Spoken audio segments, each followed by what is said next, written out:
دین کی حفاظت کے لیے اپنے بچوں کو مدرسوں میں اور مکاتب میں بھیجنے کو ضروری سمجھیں۔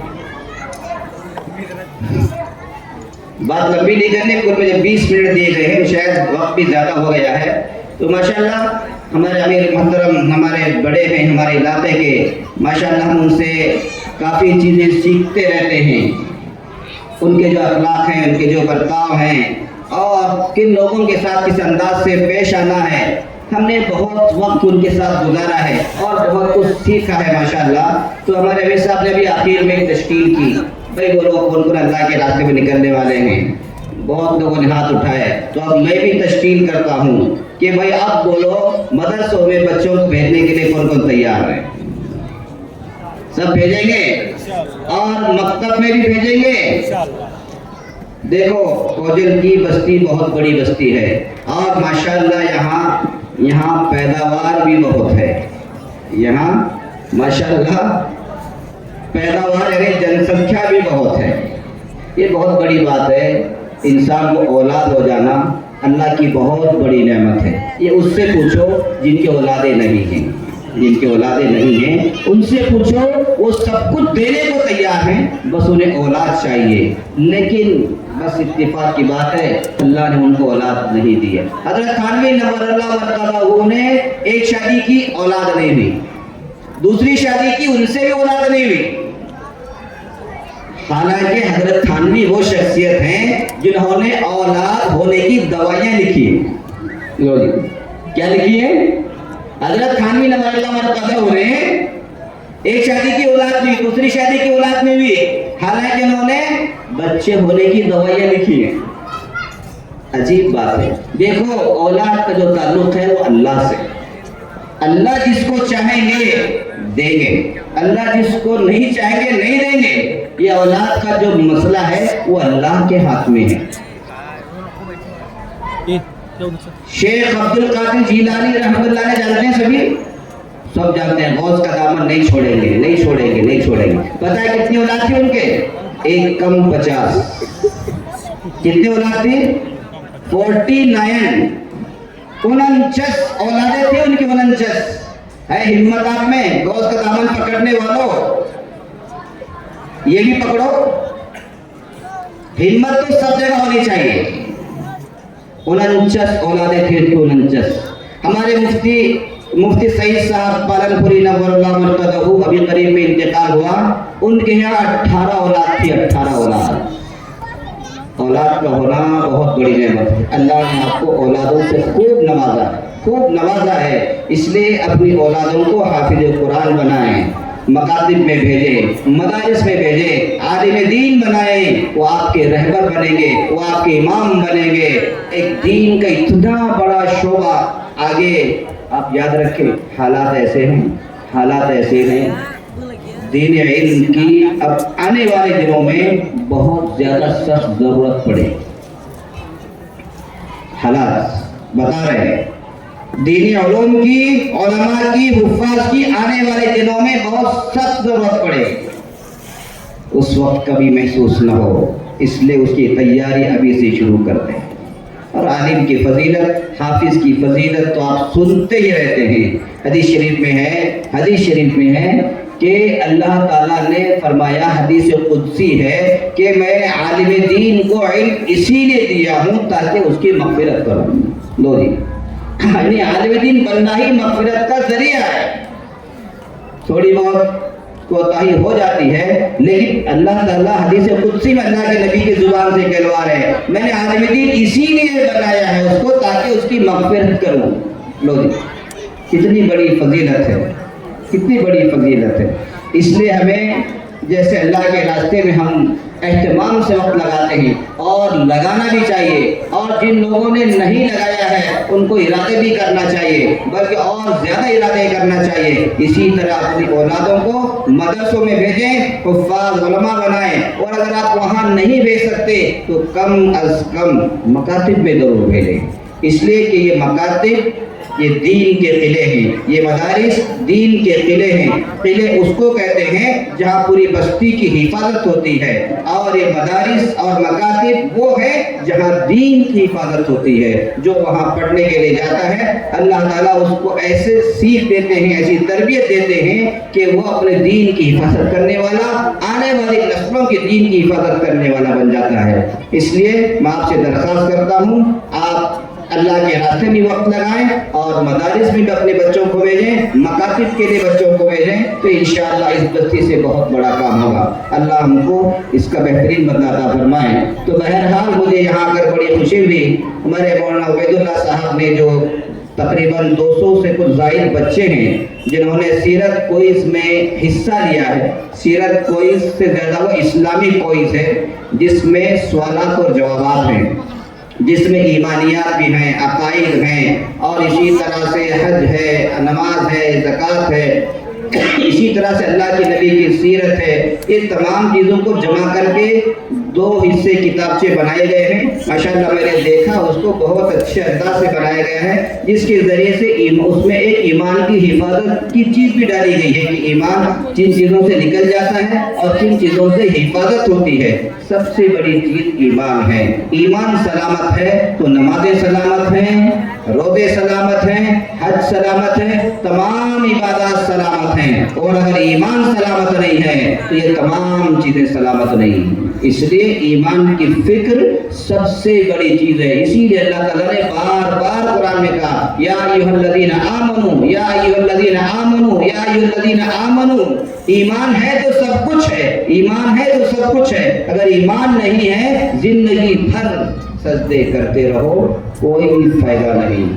شیطان نے کتنی عبادت کی ہے، زمین کا کوئی حصہ باقی نہیں ہے، اتنی حفاظت کی ہے، اور آگے جا کر کے وہ ملائکہ کا سردار بن گیا، لیکن اللہ کے سامنے وہ جھکا نہیں۔ سب اس کی لاکھوں سال کی عبادت برباد ہو گئی۔ اس لیے ایمان کی حفاظت یہ بچپنے میں اگر ان کو پتہ چل جائے ایمان کس چیز سے نکل جاتا ہے، ایمان کن چیزوں سے بچتا ہے، یہ مکاتب کے اندر پتہ چلے گا، مدارس میں پتہ چلے گا، تو وہ بچے ابھی سے ہی اپنے ایمان کی حفاظت کریں گے۔ خاص طور سے آج کل کا جو دور چل رہا ہے، فلاں فلاں نعرہ لگاؤ، فلاں فلاں نعرہ لگاؤ، فلاں فلاں نعرہ لگاؤ، ہم سے ملک چھین لیا گیا، ہم سے تعلیم چھین لی گئی، ہم سے دولت چھین لی گئی، اب آخر میں ایمان بچا ہے وہ بھی چھیننے کی کوشش ہو رہی ہے۔ تو ہمیں ایمان کو بچانے کی فکر وہی ہے کہ ہم اپنے بچوں کو تیار کریں۔ ایسے ایسے کلمات ہم کہہ سکتے ہیں کہ نہیں کہہ سکتے ہیں، اس سے ایمان جاتا ہے کہ بچتا ہے، کیا ہوتا ہے، ان تمام چیزوں کو بتانے کی ضرورت ہے، تب جا کر کے وہ اللہ کے نبی کی پوری سیرت ہمارے زندگی میں آئے گی، ہم دنیا میں بھی کامیاب ہوں گے، آخرت میں بھی کامیاب ہوں گے۔ تو ماشاءاللہ وہ ہمارے مکاتب کے ذریعے سے یہ کام ہر طرح سے مکمل طریقے سے ہو رہا ہے۔ گزشتہ مڈلگی گیا تھا، دارالعلوم مڈلگی، وہاں بھی دیکھا ماشاءاللہ وہاں بھی 100 سے زائد بچوں نے اسی سیرت کوئز میں حصہ لیا۔ ماشاءاللہ دیکھ کر بڑی خوشی ہوئی، بڑی بڑی عورتوں نے اور ہمارے جوان بچوں نے اس میں حصہ لیا ہے۔ بڑا ایک بار رونق منظر تھا، دیکھ کر دل خوش ہوا اور ان کو دعائیں نکلی دل سے کہ کتنا اچھا کام ہو رہا ہے۔ اسی طرح سے ماشاءاللہ آپ کے یہاں بھی یہ سیرت کوئز کا جو مسابقہ ہے جو ہوا ہے، جو چھوٹی بچوں نے اور ہمارے ماں بہنوں نے جو اس کے جوابات دیے ہیں، دیکھ کر کے ماشاءاللہ بڑی خوشی ہوئی۔ ہم دعا دیں گے اللہ تعالیٰ ان کو بہترین بدلہ دے اور اللہ تعالیٰ ان کے علم میں اور اضافہ کرے، اور جو کچھ انہوں نے پڑھا ہے اس پر عمل کرنے کی ان کو توفیق دے، یہ ہم ان کے لیے خوب دعا کریں گے۔ تو آپ لوگ ماشاءاللہ اس کام میں اس طرح سے حصے دار ہیں کہ مولانا عبید اللہ صاحب اور ان کی پوری ٹیم ہے، پوری جماعت ہے، یا ادوار کے علماء کرام ہیں، اور اسی طرح سے یہاں کوجگی کے علماء کرام، حفاظ کرام ہیں، سب نے مل کر کے یہ جو رونق سجائی ہے، جلسہ سجایا ہے، یہ آپ ہی کے تعاون سے ہوا ہے۔ لیکن جلسے کرنا اور اس کو منعقد کرنا اور اس کو اچھے انداز سے نبھا کر کے تکمیل کرنا اس کی، یہ بہت بڑا کام ہوتا ہے، بہت بڑی ذمہ داری کا کام ہوتا ہے۔ تو ماشاءاللہ ان علماء کرام حفاظ کرام نے اس کو نبھایا ہے اور آپ لوگوں کے تعاون سے یہ سب کچھ ہوا ہے۔ اس لیے میں آپ سے درخواست کرتا ہوں جب بھی یہ علماء کرام حفاظ کرام آپ کو دعوت دے ضرور تشریف لایا کرے، جب بھی کسی چیز کا تقاضا رکھے ضرور اس تقاضے کو پورا کرنے کی کوشش کریں، اس لیے کہ ایمان کی حفاظت اور ایمان کی دعوت کا یہ کام کر رہے ہیں، اس میں آپ کا بھی حصہ لگ جائے گا۔ تو انشاءاللہ ہو سکتا ہے آپ کے لیے یہ مان لگانا، مشورہ دینا، اس میں محنت کرنا نجات کا ذریعہ بن جائے۔ اللہ ہم سب کو عمل کرنے کی توفیق نصیب فرمائے۔ وآخر دعوانا الحمدللہ رب العالمین۔ ماشاءاللہ جزاکم اللہ خیر و مولانا کی ماشاءاللہ بہت ہی قیمتی باتیں ہمارے سامنے آئی۔ اب جو ہے وہ اصل جو ہمارا مرحلہ ہے انعامات کا، ماشاءاللہ اس وقت میں ہمارے آج کے اس جلسے کا جو خرچ ہے تقریباً 1,37,000